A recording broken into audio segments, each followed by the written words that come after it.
14 मई 2025 का दिन, ये वो ऐतिहासिक दिन था जब इस देश की मुख्य न्यायाधीश की कुर्सी पर एक व्यक्ति की ताजपोशी हो रही थी। आज की तारीख में जब मैंने इस शब्द का इस्तेमाल किया है ताजपोशी, और यदि ये शब्द उस व्यक्ति तक पहुंचेंगे तो वो व्यक्ति शायद यही कह रहा होगा कि इसे जो कुछ कहना है कहिए, लेकिन ताजपोशी मत कहिए, क्योंकि उसे ताजों से सख्त नफरत है। जी हां, नाम chief justice of India B R Gavai sahab. B R Gavai ने एक बार फिर अपने संकल्प को दोहरा दिया है, एक बार फिर ऐलान कर दिया है, और उनके इस ऐलान से निश्चित तौर पर वो तमाम लोग, उन तमाम लोगों के माथे पर सिकन जरूर उभरेंगे जो लोग अब तक मैनेजमेंट का काम किया करते थे।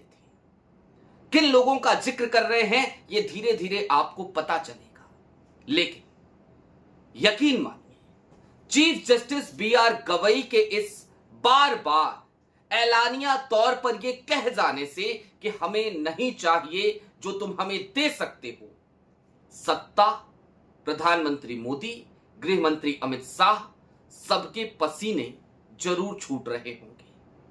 नमस्कार, मैं स्वप्निल और आप न्यूज स्ट्रीट देख रहे हैं। बिना किसी भूमिका के सबसे पहले आपकी स्क्रीन पर एक खबर है, इस खबर को देख लीजिए। चीफ जस्टिस ऑफ इंडिया यानी कि बी आर गवई साहब अपने पैतृक गांव पहुंचे, पहली बार पहुंचे जब से वो चीफ जस्टिस ऑफ इंडिया बने हैं, सीजेआई बने हैं इस देश के। और वहां पहुंचे तो एक बार फिर अपने संकल्प को दोहरा दिया, कहा कि रिटायर हो जाऊंगा और रिटायर होने के बाद कोई सरकारी पद नहीं लूंगा, राज्यसभा में नहीं जाऊंगा, किसी ट्रिब्यूनल में नहीं जाऊंगा, कहीं नहीं जाऊंगा, चुपचाप अपने गांव आ जाऊंगा। अब चीफ जस्टिस ऑफ इंडिया के इस बयान का और अच्छे से विश्लेषण करेंगे, लेकिन उससे पहले जरा कुछ बातें याद कर लेते हैं। इस देश में एक वक्त था, हमें बड़ी उम्मीदें थी। उस वक्त सीजेआई की कुर्सी पर बैठा करते थे डीवाई चंद्रचूड़ साहब। डीवाई चंद्रचूड़ साहब जब अपने कार्यकाल के अंतिम दिनों में थे तो उस वक्त पे उनके ऊपर कई सवाल उठे, और फिर देखिए परिणति क्या रही। अपने रिटायरमेंट भाषण के दौरान उन्होंने कहा था कि मुझे इस बात की चिंता है कि उन लोगों का क्या होगा जो लोग हमें ट्रोल किया करते थे, वो बेरोजगार हो जाएंगे, ये स्टेटमेंट। और जब डीवाई चंद्रचूड़ साहब का रिटायरमेंट के वक्त दिया गया ये स्टेटमेंट हमने सुना, तो फिर हमने विश्लेषण किया कि आखिरकार वो कह किसे रहे थे।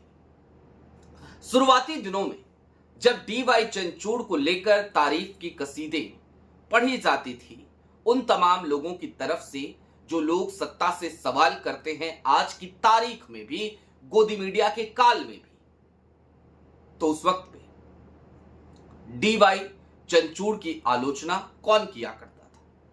वो लॉबी किया करती थी जो लॉबी लगातार सत्ता की हां में हां मिलाती है, सत्ता की चाटुकारिता करती है, सत्ता के तलवे चाटती है। डीवाई चंद्रचूड़ साहब ने तब ऐसा कोई स्टेटमेंट नहीं दिया, लेकिन कार्यकाल के अंतिम दिनों तक आते आते एक तो प्रधानमंत्री नरेंद्र मोदी के साथ उनकी वो निजी तस्वीरें आई जब प्रधानमंत्री उनके घर पर पहुंचे, गणेश अर्चना करी।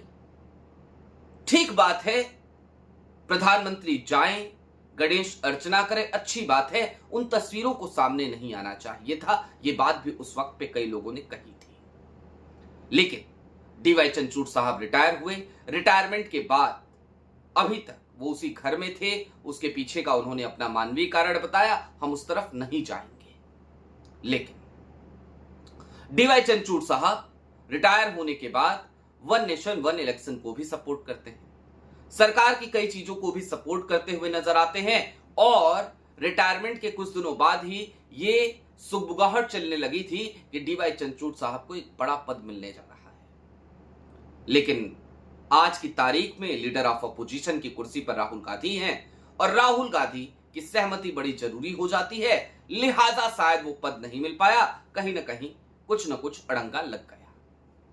एक और चीफ जस्टिस ऑफ इंडिया, नाम रंजन गोगोई साहब। रंजन गोगोई साहब रिटायर हुए और रिटायर होने के बाद राज्यसभा सांसद बन गए, राज्यसभा में चले गए। जरा सोचिए, एक stature chief justice of India का और कहां राज्यसभा सांसद। उस पद से रिटायर होने के बाद वो राज्यसभा में जाकर बैठ गए। लेकिन सीजेआई बीआर गवई लगातार ऐलानिया तौर पर यह कह रहे हैं, और यहां तक कि संजीव खन्ना साहब जो सीजेआई गवई से पहले देश के चीफ जस्टिस ऑफ इंडिया थे, उन्होंने भी कहीं ना कहीं यही मन बना रखा है। और ये चीजें इस देश की न्यायपालिका को तो मजबूत करती ही हैं, साथ ही साथ ये कार्यपालिका को भी और विधायिका को भी संदेश देती है। चीफ जस्टिस ऑफ इंडिया ने अब क्या कहा, जरा उस तरफ चलते हैं। अपने पैतृक गांव में पहुंचे। उनके पिताजी निश्चित तौर पर बेहद सम्मानीय व्यक्ति हैं। वहां पर आरएस गवई साहब जो बीआर गवई साहब के पिता थे, उनको दादा साहेब गवई कहा जाता है। उनके नाम पे एक द्वार बन रहा था, उसकी आधारशिला chief justice of India B R Gavai ने रखी। साथ ही साथ कुछ संदेश दिए, और उसमें सबसे ज्यादा बड़ा संदेश यही था कि हमें रिटायरमेंट के बाद कुछ नहीं चाहिए, हम किसी पद पर नहीं बैठेंगे।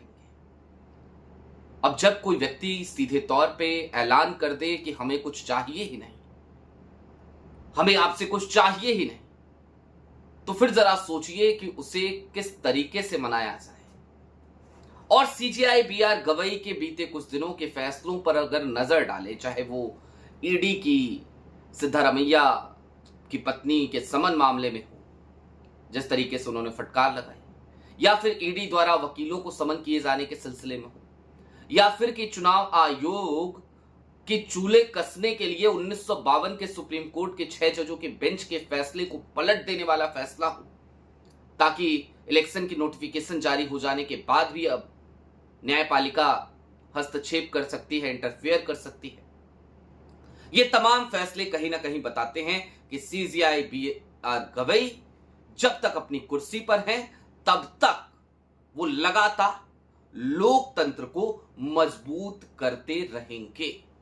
और साथ ही साथ ये तमाम फैसले ये भी बताते हैं, उनका बार बार का ऐलान ये भी बताता है कि वो सीधे तौर पर खुलकर ये कह रहे हैं कि देखो, मैं आज की तारीख में यदि चीफ जस्टिस ऑफ इंडिया हूं, मुख्य न्यायाधीश हूं, तो मेरी जिम्मेदारी इस देश के संविधान की रक्षा करनी है, और मैं उस संविधान की रक्षा हर कीमत पे करूंगा। अब सीजेआई बीआर गवई साहब को लेकर जो शुरुआती दिनों में एक माहौल बन गया था कि सुप्रीम कोर्ट सिर्फ फटकार लगाती है, एक्शन नहीं लेती, अब वो भी मिथक टूट गया है, क्योंकि सुप्रीम कोर्ट इन दिनों लगातार एक्शन भी ले रही है, इन दिनों लगातार फैसले भी सुना रही है, और अब वो सिर्फ फटकार तक सीमित नहीं है। आपकी क्या राय है, हमें कमेंट बॉक्स में जरूर बताइएगा। अभी के लिए दीजिए इजाजत। ऐसे ही तमाम अपडेट्स, तमाम डेवलपमेंट्स के लिए जुड़े रहिए न्यूज स्ट्रीट के साथ। शुक्रिया।